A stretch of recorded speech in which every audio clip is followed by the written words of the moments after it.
Boa noite, pessoal. Vamos dar continuação no livro da Joana de Ângeles e vamos fazer uma oração. Pai nosso que estais no céu, santificado seja o vosso nome. Venha a nós o vosso reino, seja feita a vossa vontade, assim na terra como no céu.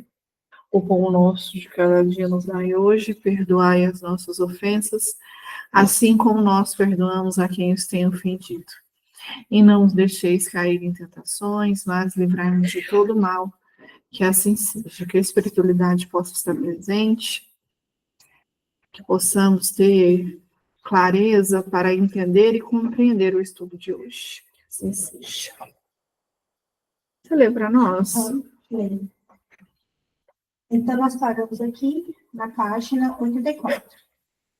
A um jovem que o queria seguir, ele esclareceu, ele quem? Jesus, que uma coisa lhe faltava. Vende tudo e dá aos pobres. Ele, que afirmava ser justo, cumpridor das leis, permanecia, todavia, envolvido, perdido nas quinquilharias do mundo que se atava, e ele não o seguiu. É muito difícil liberar-se dos atavismos, das heranças, da hereditariedade, né, do passado, pertences e hábitos que se impregnam ao comportamento, passando a construir uma nova natureza, a predominante. Sob o fardo dessas dependências, o ser não logra ver a luz, discernir a meta, libertar-se para encontrar-se. Confunde a paz com a tranquilidade dos recursos que possui, dos quais aufere conforto, destaque social, através dos quais desperta inveja, podendo perdê-los de um para outro momento, na existência física, em razão das normais vicissitudes que a todos surpreendem, como da compulsória pela morte, que obriga a deixar tudo, nem sempre facultando a libertação, desde que o tormento prossegue além das vibrações orgânicas. O sofrimento deve ser superado pelo amor, pela meditação, pela compreensão da sua presença na vida dos seres. Fator de progresso, necessidade de reeducação, mecanismo da evolução que é e que permanece nos indivíduos que discernem e pensam por eleição deles mesmos, já que a meta da reencarnação é a de lograr a vitória sobre ele. Então, aqui fala, aqui no finalzinho, que a nossa meta aqui na Terra é lograr êxito, né? Mas se a gente fica com o pensamento só nas coisas materiais, elas são passageiras. Aí a gente não vai ter êxito, porque o êxito vai ser passageiro. É lógico que a gente deve lutar para ter as coisas, lutar para ter um carro, uma casa. Outras coisas, você está aqui na Terra, você fica andando a pé, você pode ter um carrinho, você vai morar debaixo da ponte, se você pode ter um apartamento. Não, não é isso que está falando. Está falando para você não se apegar, né? Não se apegar naquelas coisas que elas são passageiras. E assim, né, ele fala aqui, né, é muito difícil libertar-se dos atavismos, né, os hábitos, comportamentos, porque às vezes as pessoas pensam só assim, eu tenho que me livrar da parte material, e esquece de como ela lida com as coisas, de como ela pensa sobre as pessoas, né, e aí é uma questão assim, porque assim, às vezes as pessoas falam assim,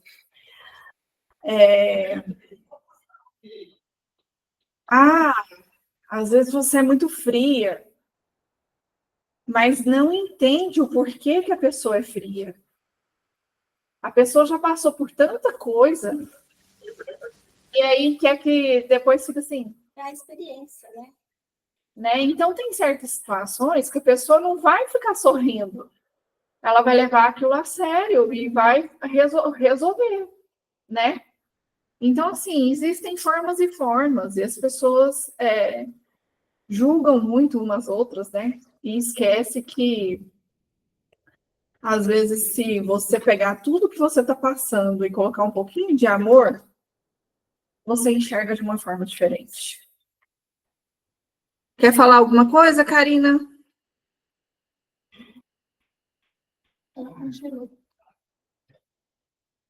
Não, tá ouvindo.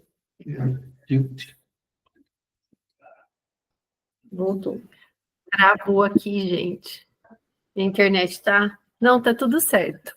Viu? Eu tô acompanhando aqui, mas ele tá travando o meu arquivo de vez em quando. Ah, tá. Mas ô frasezinha difícil da gente conseguir, hein? Mas vamos lá. Bora lá, né? Vamos lá, rumo a essa frase. 8, né? Caminhos para a saúde. Bora começar o capítulo 8. O anterior foi motivos de sofrimento, agora nós vamos trabalhar com a saúde. Caminhos para a saúde. Você pode gravar? Isso. Eu Caminhos para a tava rapidinho. Pode falar. Eu tava olhando o capítulo, né? E até então ele estava falando só sobre a questão do sofrimento, como a gente lidar com o sofrimento o tempo todo, vários capítulos, né? E aí agora, a partir do 8º, ele vai modificar um pouco, né, o nosso olhar, quando ele começa a falar sobre esses caminhos da saúde. Então, acho que é por isso aquela última frase ali do capítulo 7, né? Para a gente poder aprender agora a partir de então. Uhum. Sim mesmo. E aí? Bora lá. O sofrimento é via de redenção espiritual, em face do incompleto desenvolvimento moral do indivíduo. Opção pessoal é roteiro destituído de qualquer ação punitiva, educando ou reeducando através dos mesmos mecanismos, graças aos quais houve comprometimento, desvio de rota, desrespeito às leis da vida. A sua presença vige, enquanto se faz necessária a depuração. As únicas exceções se apresentam nos quadros de iluminação coletiva, quando os missionários do bem e do amor mergulham nas sombras do mundo, a fim de clareá-las com os seus exemplos. Aqui já dá para comentar, né? Uhum. Então, nós estamos todos aqui em evolução, e a gente tem um roteiro, né, para seguir. Os únicos que têm luz aí são os missionários. Nós ainda não somos seres portadores de luz. Sim. Né? Então, por isso que o sofrimento ainda, ele faz parte do nosso roteiro. Mas o sofrimento, ele só atinge a partir do momento que você não está iluminado para tal situação. Porque você vê, coisas que a gente sofria quando a gente tinha 15, 16 anos, hoje é uma bobagem. A gente vê as adolescentes sofrendo, os adolescentes, os filhos da gente, e a gente pensa, né, mas eu não falo, eu deixo ele sofrer, mas ela passar o que ela tem que passar, porque é necessário para o crescimento da pessoa, mas você sabe que dali é passageiro. Então, você ouve as reclamações, as questões que eles apresentam, mas você sabe que aquilo é passageiro. Que você já viveu aqui. Da mesma coisa os espíritos de luz. E é assim também, né? A gente, como mãe, a gente orienta, mas quem escolhe é ele, né? Olha, eu falo para os meus filhos, eu passei assim, passei assado, passei assim, passei assado, fiz assim, fiz assado, deu errado. E aí, vocês sabem o que vocês vão escolher agora? Tá a fim de fazer o quê? E cada um tem a sua vivência. A vivência pessoal é única. Mesmo que tenha o exemplo, que lembre do que a mãe passou, do que o pai passou, eles têm a vivência deles. E a gente só aprende, eu acho, que vivendo, vivenciando. E mesmo que 5, 10 alunos vivam a mesma experiência, cada uma vai enxergar a coisa de um jeito. E vai ter a ideia e a noção de uma situação diferente. Como a Aurea não está aqui hoje, eu fico à vontade, eu me senti à vontade de falar um exemplo pessoal disso aí. Eu já morei num orfanato. A minha situação é diferente da maioria das pessoas e não tenho reflexos. As pessoas com quem você tratar um dia tiverem da mesma experiência, porque eu nunca fui abandonada. E eu fui para o orfanato porque eu entendi que era a minha grande oportunidade. Minha mãe ficou viúva com 4 filhas pequenas, tinha um casal de tios que moravam aqui, cidade maior, melhores condições de vida, ela veio para cá. A mamãe veio no orfanato, trabalhou nesse orfanato, no orfanato espírita, um período, eu calculo mais ou menos um ano e pouco. A diretora do orfanato falou que ela nos levasse com ela, porque a gente precisava ir para a escola. E aí, quando minha mãe resolveu ir embora para a cidade, onde moravam meus tios e meu avô, uma cidade de 5 mil habitantes. Eu, lá na minha sapiência de 14 anos, eu achava que Uberaba era uma cidade em muito melhores condições, e uma cidade onde eu poderia ter uma expectativa de vida, coisa que na cidadezinha pequena não tinha. Aí, eu pedi para minha mãe deixar ficar, pedi para a diretora, ela aceitou, deixou, minha mãe não queria deixar, eu pedi, implorei, ela deixou, eu fiquei. Certo? Então, a minha experiência lá, eu vivi desse jeito, para mim, foi a maior oportunidade que essa vida me deu em todos os sentidos, gente. Foi ter vivido esses 10 anos lá, certo? Foi mais ou menos dos 13 aos 23. Sendo que no final, depois que eu completei 18 anos, eu virei funcionária. Então, foi meu primeiro emprego também. E eu convivi com meninas de todo jeito. Eu tenho amigas, por exemplo, que viveram lá comigo, que foram falar de uma forma diferente de mim. E também encaram como uma bendita oportunidade que tiveram de descobrir um mundo novo, de descobrir o espiritismo, de estudar. Tenho pelo menos umas 4 ou 5 que vê a situação como eu vi, como eu vejo, como uma bendita oportunidade de vida. E a gente tem colegas revoltadas que não quiseram estudar, não aprenderam nada, não cresceram na vida, entendeu? Uma aprendeu a costurar lá, encrencou, saiu com 16 anos, foi ser costureira, e até hoje tem outras meninas extremamente revoltadas. Os diretores que, para mim,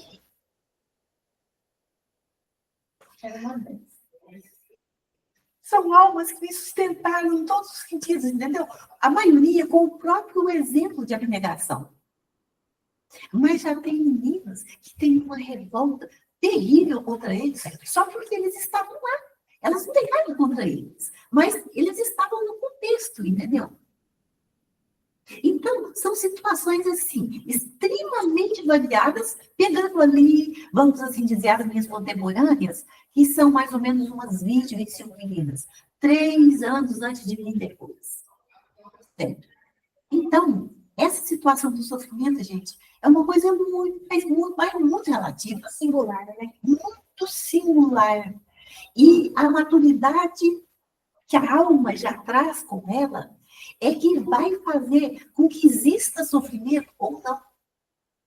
Certo? Por exemplo, muita gente acha assim que a minha vida foi triste, foi horrorosa, foi um sofrimento terrível. Não foi, gente. Não foi. Tive momentos difíceis lá, certo? Principalmente quando eu peguei, quando eu passei a pegar a responsabilidade. Tem em casa também. Tem do mesmo jeito, certo? Muita gente vê essa experiência de vida como algo terrível. E um montão de gente A maioria das meninas que eu conheço lá não contam para ninguém essa experiência de vida delas, elas escondem. Bom, eu nunca vi dessa forma. Então, a mesma situação é o sofrimento. A gente vê 3, 4, 5 pessoas vivendo uma mesma situação. Para uma, é um desespero terrível. Para outras, é uma situação que elas convivem, organizam, administram e levam adiante. Então, tudo na vida é muito relativo em função da forma como a pessoa enxerga, vê, sente, e até da maturidade que ela está discutindo. Então, tudo é muito, muito, muito relativo. Não, mas o que eu falo, assim, em relação a isso, por exemplo, assim, eu converso muito com os meus filhos em relação, por exemplo, assim, olha, eu fui mãe nova, passei dificuldade, foi difícil acabar os estudos, não é fácil ser mãe nova, então estuda primeiro, forma, né? Vocês têm a oportunidade de fazer isso, tenha juízo, toma remédio, usa preservativo, não é só gravidez, tem a doença mata, né? Só que assim, eu falar e eles se prevenirem é duas coisas totalmente diferentes.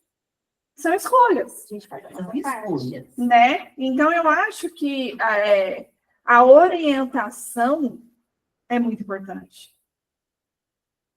Agora, o que a pessoa vai escolher, se ela vai passar por aquilo achando que é sofrimento ou não, aí realmente é a escolha dela. E eles vão escolher se é importante o que você está falando ou não. Porque se você tiver 3 filhos, e uma das coisas que você vai falar, para um dos filhos é importante, para o outro é bobagem. Então, mais do que eles acham que está certo. Nossa, mas minha mãe é dramática. Aí um vai achar que você tem razão. Eu vou nos pontos fracos aí e dá certo. Eu também falo. Vamos lá. Vocês não têm noção. Não vai carregar a bolsa dos outros em São Paulo, não, hein? Não vai ser mula, não. Você coloca droga dentro da bolsa e faz você carregar no metrô inteiro. Não vai fazer isso, a polícia te pega, entendeu? Tipo assim, você fala, ó, a gente é mamãe, tem que falar, né?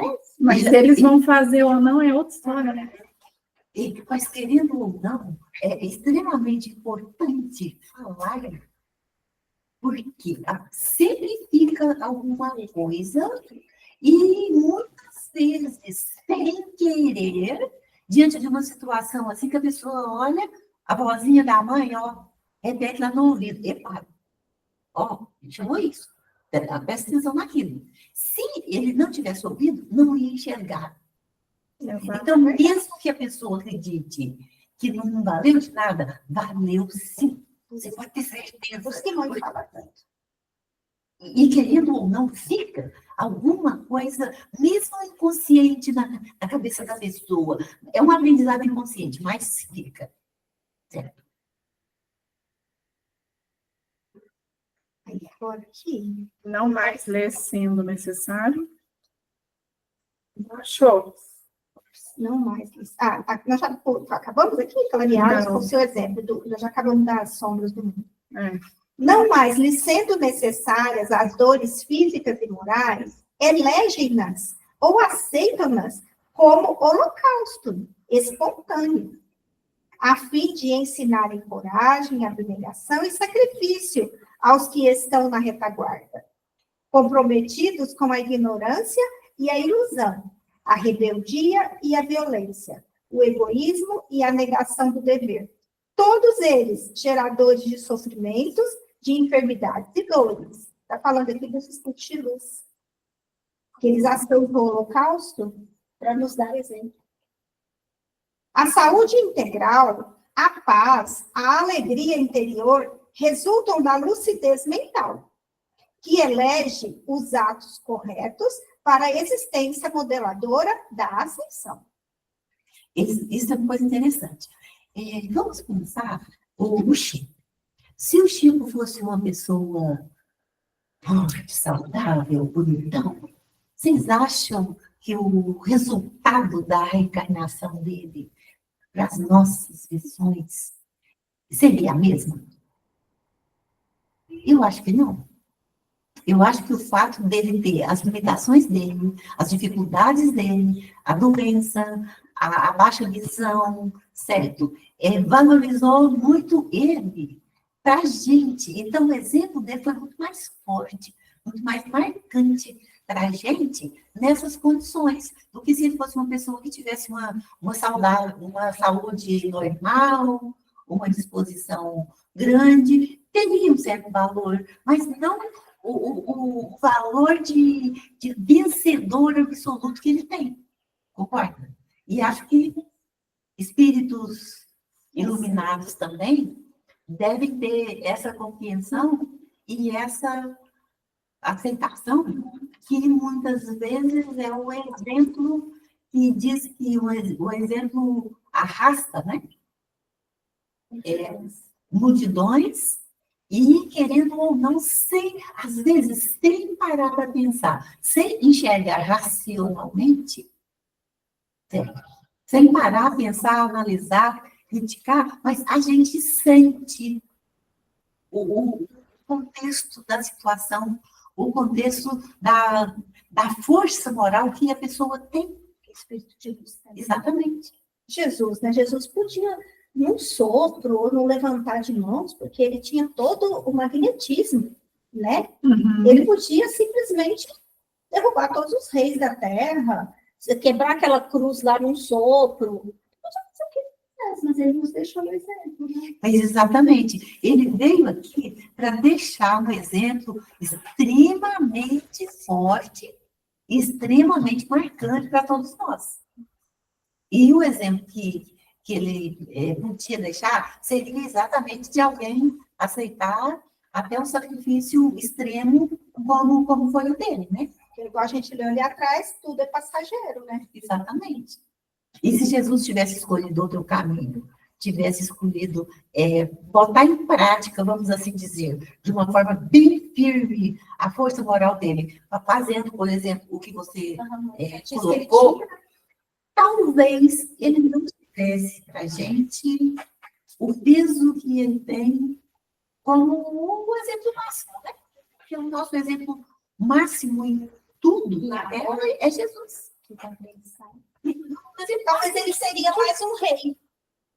Talvez ele fosse mais um rei que passou que ninguém nem lembra. Exatamente. Que esses reis... Quem que foi rei da época lá? Enquanto não se convençam as criaturas de realizar o equilíbrio, a homeostase ideal entre o psiquismo e o corpo físico debater-se-ão nas malhas de qualquer tipo de sofrimento. Advertência ao desvio da linha de harmonia.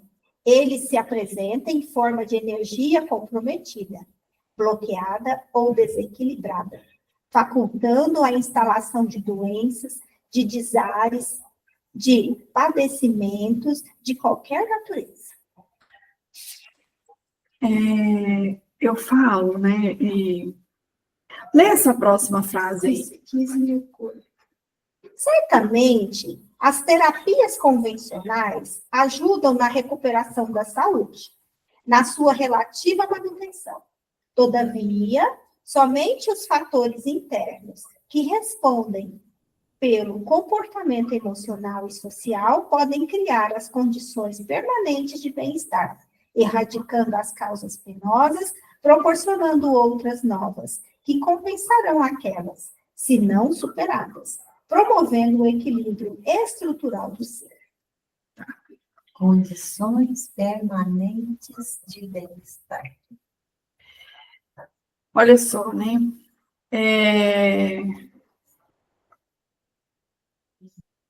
Hoje eu até estava conversando com uma pessoa e eu falei para ela, falei assim, hoje em dia, eu concordo sim que tem pessoas que têm transtornos, existem vários tipos de transtornos, tem a depressão, borderline, por aí vai, né? Tem um fator químico no cérebro, tem. Mas a gente não pode achar, porque a pessoa tem um transtorno, vamos supor, bipolar, né? Ele tem a bipolaridade, ele não é a bipolaridade. Porque o que acontece nisso daqui, né? Por que causa o desequilíbrio que fala aqui? Desequilíbrio, bloqueio, doenças. Por que causa? O que são os distúrbios, gente? Vamos falar a realidade. As imperfeições do caráter humano, né? Imperfeições da alma. É a doença emocional. A pessoa não tem equilíbrio emocional. E aí ela fica doente. Só que tem pessoas que ficam de um jeito, outras ficam de outro, né? Por isso que tem vários tipos de transtornos por aí que foram desvendados. Só que a partir do momento que você fala para a pessoa assim, ai, você é bipolar, aí pronto, tudo vira desculpa porque ela é bipolar. Se ela foi grossa é porque ela é bipolar, se ela tá triste é porque ela é bipolar, se ela... Cara, você tem o problema, você não é o problema. Isso é uma coisa relativa, né? Se eu fosse criança e adolescente hoje, eu seria uma pessoa que eu teria determinados distúrbios, certo? Quando eu sou muito tímida, mas eu descobri que a timidez não me leva a lugar nenhum, e toda hora que eu enxergo em mim um resquício de timidez, eu faço o contrário. Certo? Uhum. A senhora aprendeu, né? Exatamente. Mas, numa certa época da vida, eu já escondi dos outros. Eu já escondi, sabe? Esconder, correr para trás da casa, ir para um cantinho escuro e ficar quietinha lá esperando, por exemplo, uma visita ir embora. Certo? Outra coisa, extremamente tímida, a ponto de não ter coragem de encarar os outros. Sabe assim, você acha que quando eu tinha 14, 15, 16 anos, te encarava assim, te olhando nos olhos? Eu dava conta. Aí sabe o que eu fazia? Eu olhava aqui, ó. Sério, assim, ó. Sabe? Como eu estou te olhando agora? Sim. Porque eu não sei. Eu acho que se eu olhasse assim, eu escondia alguma coisa. Eu não sei. Eu tinha a sensação de que a pessoa ia, vamos assim dizer,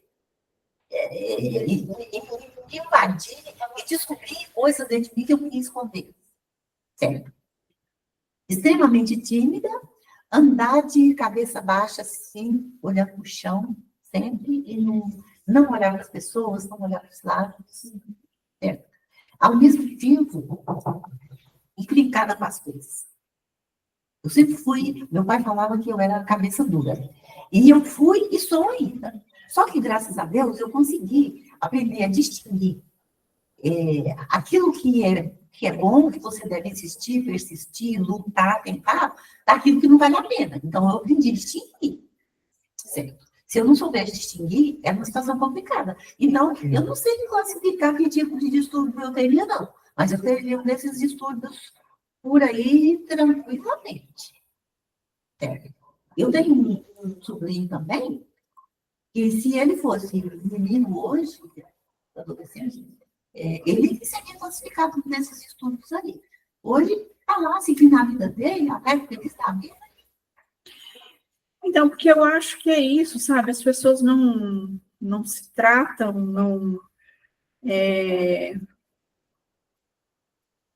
não procura se autoconhecer. E parece que faz uso daquele problema para poder ser quem aquele espírito realmente é. E, às vezes, para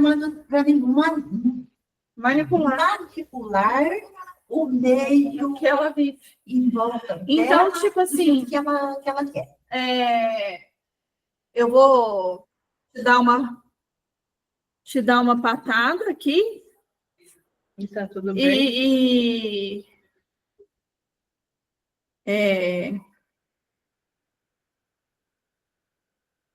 Eu vou te dar uma patada aqui, porque Você é bipolar. aí depois, a hora que acaba, eu falo assim, ai, você me desculpa, eu sou bipolar. Eu vi uma criança Me que ajuda. toda ela me fala ajuda. assim, eu sou autista, eu sou autista, eu sou autista. Eu fiquei pensando assim, esse é porque os adultos falam, né?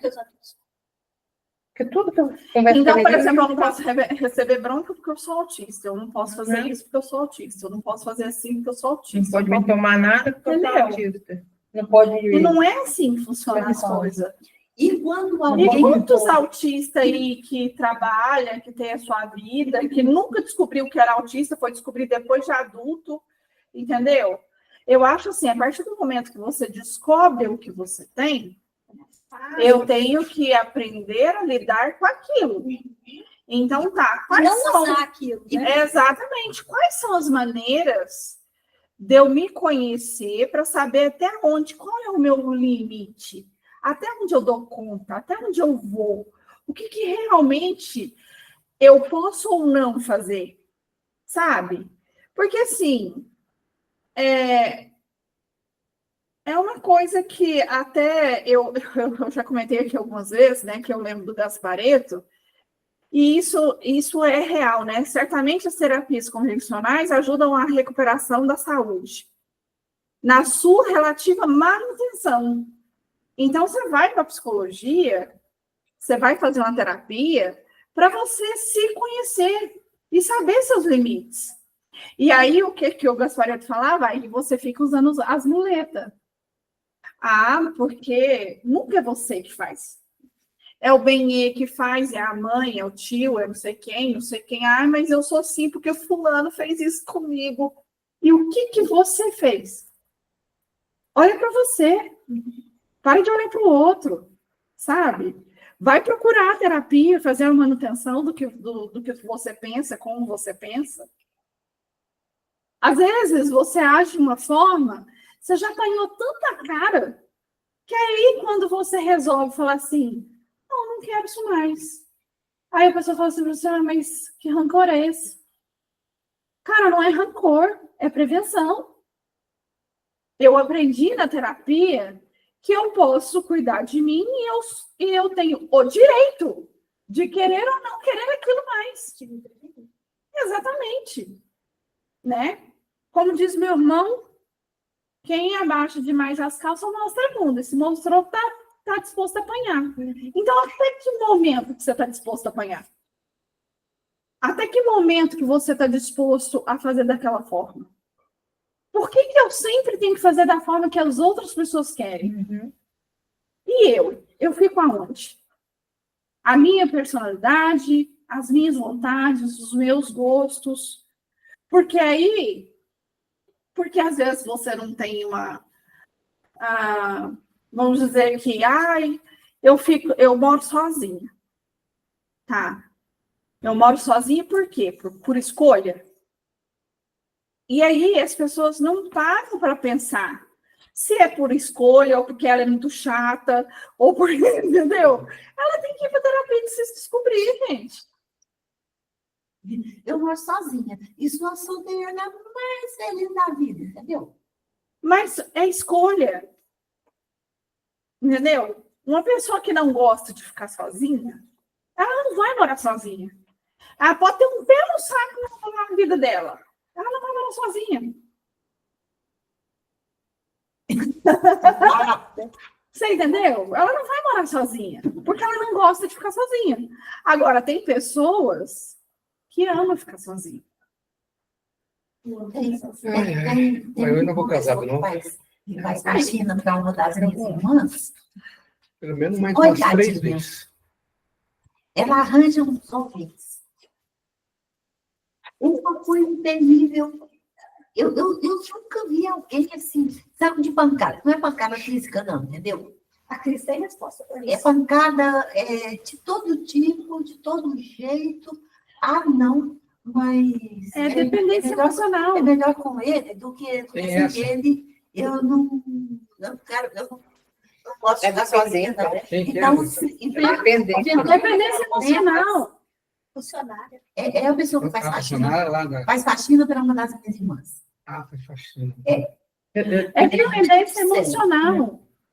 Eu fui uma moça E olha, bastante, ela- pela pessoa. Depois do pai dos filhos, ela já teve acho que uns 4 maridos. Ah. Todos. E uma coisa engraçada, gente. Parece que a pessoa atrai.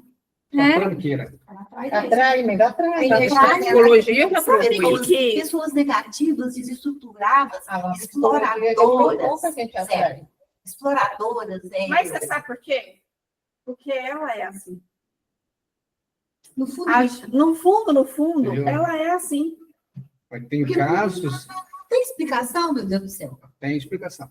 Tem casos que não é só porque não consegue ficar sozinho. Muitas vezes a pessoa tem a doença sexual. Também. Eu já ouvi falar muito disso daí. Tem gente, por exemplo, Uhum. tanto homem como mulher, que não consegue ficar sem ter alguém, sabe? Não consegue. Bastante gente. Eu acho que de todo jeito não é normal. Às vezes eu acho que, assim, eu no meu caso também, tem dia que eu falo, não estou normal. Porque eu acho que você não sentir falta não está normal. Como você querer demais também não está normal.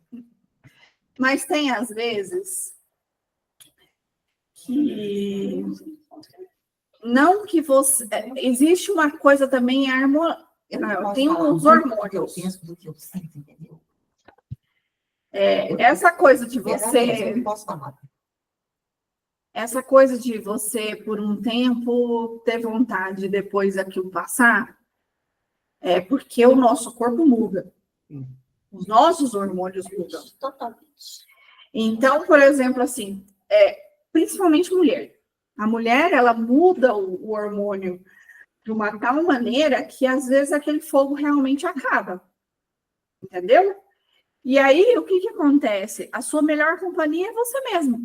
Você não precisa de outra pessoa. Não, eu não falo assim só de fogo, não é isso. Agora- Porque eu acho que mulher é igual fogão de lenha.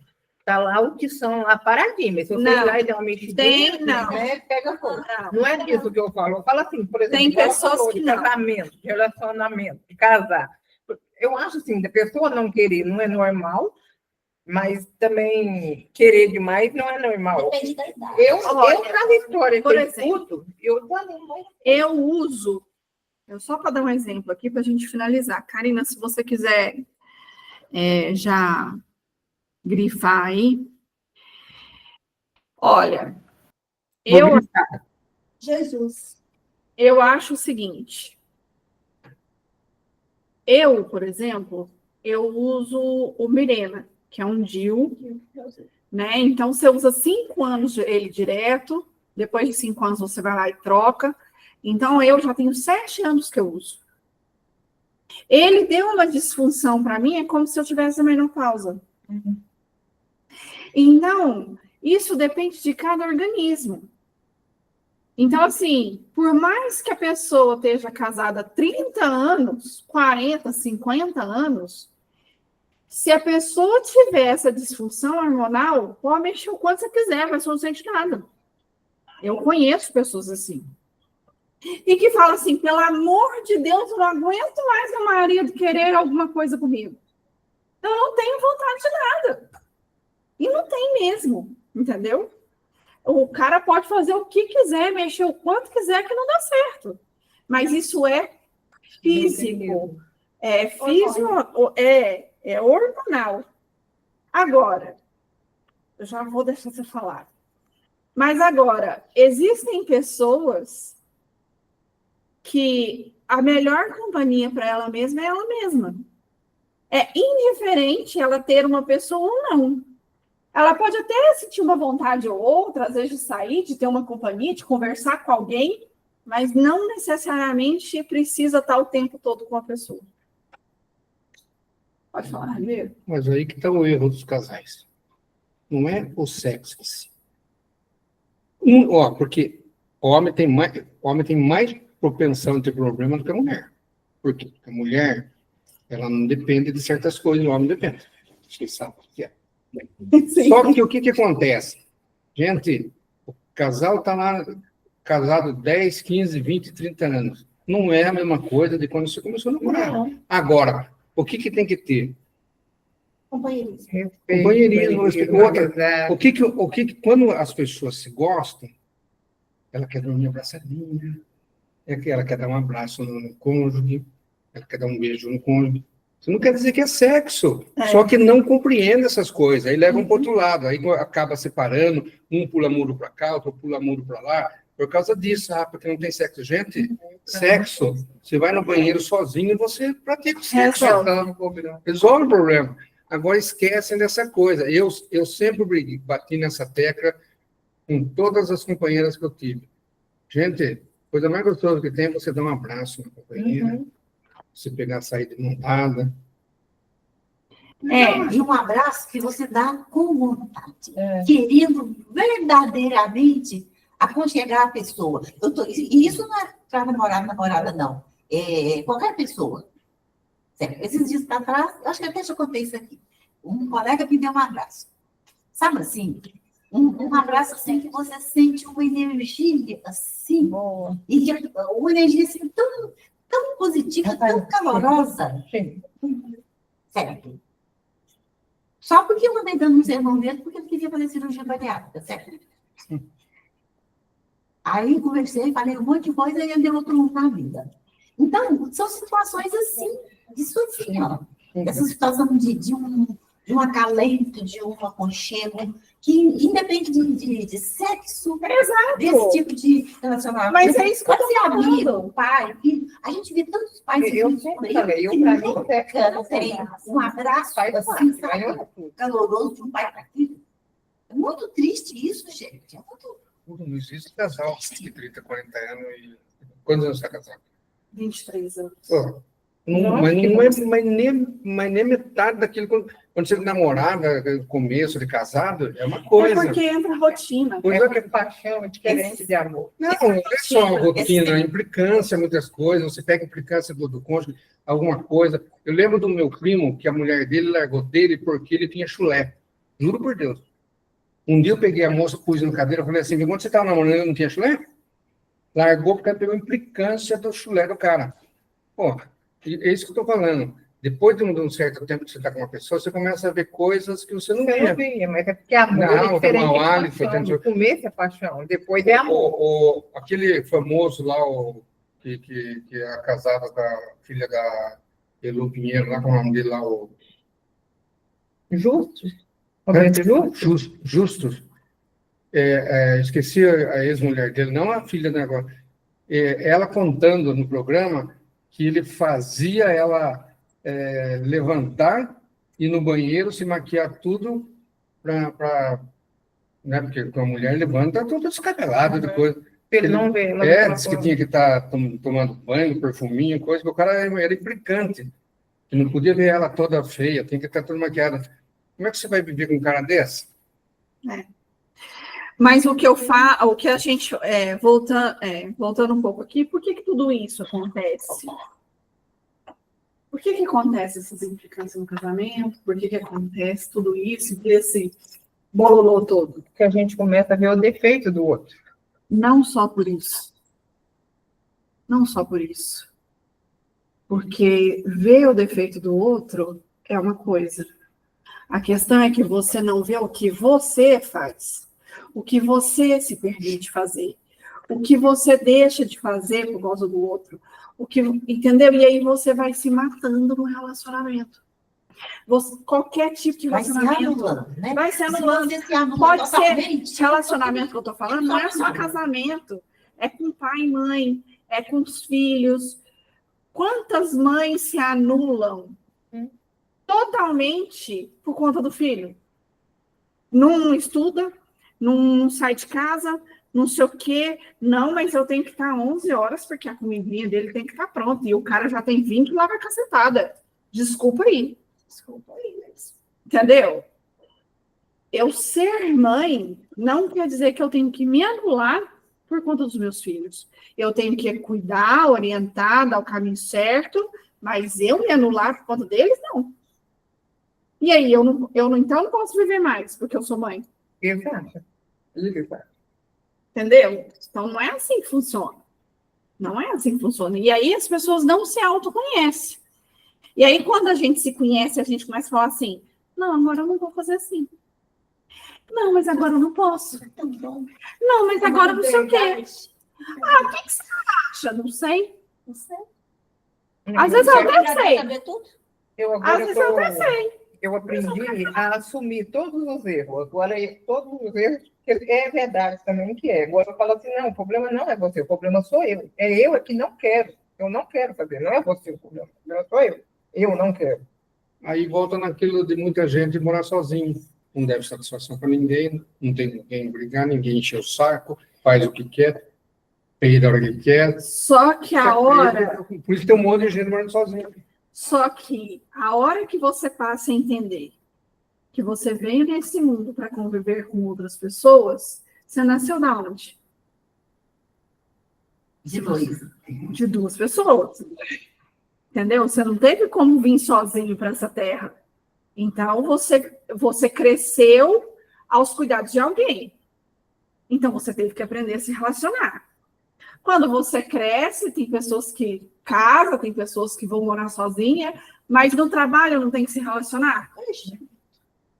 Então, quer dizer, na faculdade não tem que se relacionar? Na aposentadoria, a hora que vem os netos, mas não sei o quê, você não tem que se relacionar? Nós aqui no centro não temos que se relacionar? Vai para o hospital, fica doente, velhinho. Não tem que se relacionar, porque tem alguém que tem que cuidar de você? O que você tem que aprender não é querer ficar sozinha para sempre, mas É o excesso, né? é você respeitar o seu limite e o espaço do outro. Porque o meu espaço acaba quando começa o do outro. Então, se o mundo tivesse só respeito, já seria diferente. Muito diferente. Entendeu? Karina, quer falar alguma coisa?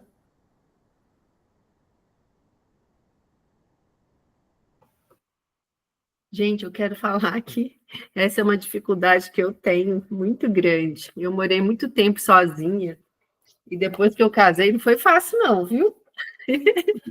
A gente acostuma, eu morei em república, sim, morei com os meus pais, fiz faculdade, né? Morando com os meus pais, mas depois eu saí, morei em república, mas depois eu morei muitos anos sozinha. E não é fácil, não. A gente acostuma, a gente cria muita mania, né? Muitos jeitos, assim. Mas, enfim, a gente vai se ajustando aos poucos. Faz parte, né, da convivência. E aí sempre a gente tem que pensar, é melhor só, né, ou ter alguém para poder dividir. Então, é algo que é um aprendizado diário, né, uma aprendizagem diária, desculpa. A gente precisa dividir isso. Sim, é um aprendizado diário, mas daquela maneira, né? Você só resolveu casar porque você realmente gostou de alguém. Sim, E claro. se você gostou, e se você ficou disposta a conviver com essa pessoa, talvez aprender quais são os seus limites e qual é o limite da pessoa. Uhum. E quando há respeito nesses limites, você consegue conviver um pouco melhor. Nós estamos tentando. Estamos aprendendo, né? Mas terapia que dá certo. É uma luta diária. Mas não adianta só eu fazer terapia. Eu já fiz terapia muitas vezes. Aí aquela coisa, a gente quer mudar o outro, não dá, né? Tem que ser nós. Mas, enfim. Eu acho que esse negócio de terapia é muito legal, mas, ao mesmo tempo, é aquela coisa. Eu faço, eu sei. Tá, eu vou aceitando algumas coisas, mas e aí o outro também, né? Como que lida? Casal tem que ser os dois. Teria que ser os dois. Aí sim eu acho que vale a pena. Agora, um só fazer, eu acho complicado. Sabe que a gente fez o treinamento DL, né? Que eu até já comentei algumas vezes aqui. E aí a gente passa a ver exatamente isso que você falou, sabe, Karina? Que eu não tenho que mudar o outro. Uhum. Que algumas coisas que me incomodam é porque eu enxergo daquela forma. E se eu quero conviver melhor, então sou eu que tenho que mudar. E a partir do momento que eu mudo o meu comportamento, as coisas ao meu redor mudam também. Automaticamente. Então, eu acho que é por aí, né? Algumas coisas eu acredito que sim, mas outras é muito difícil, porque eu acho que são hábitos, né, da pessoa, assim, e que, enfim, vou dar um exemplo. Por exemplo, o Mário não come nada com sal e açúcar. Aqui em casa, praticamente, a gente não usa sal e açúcar, muito pouco. Tá, isso é uma coisa que eu tive que aprender. Mas eu aceitei, por quê? Porque é algo que é saudável. Então, assim, é algo que para mim foi difícil no começo, mas eu entendo que é algo que é saudável, e aí eu fui me adaptando, certo? Agora tem uma outra coisa, né, que realmente me incomoda, e eu não vou aceitar isso, que é a questão de acumular coisas. É acumulador. Isso me incomoda.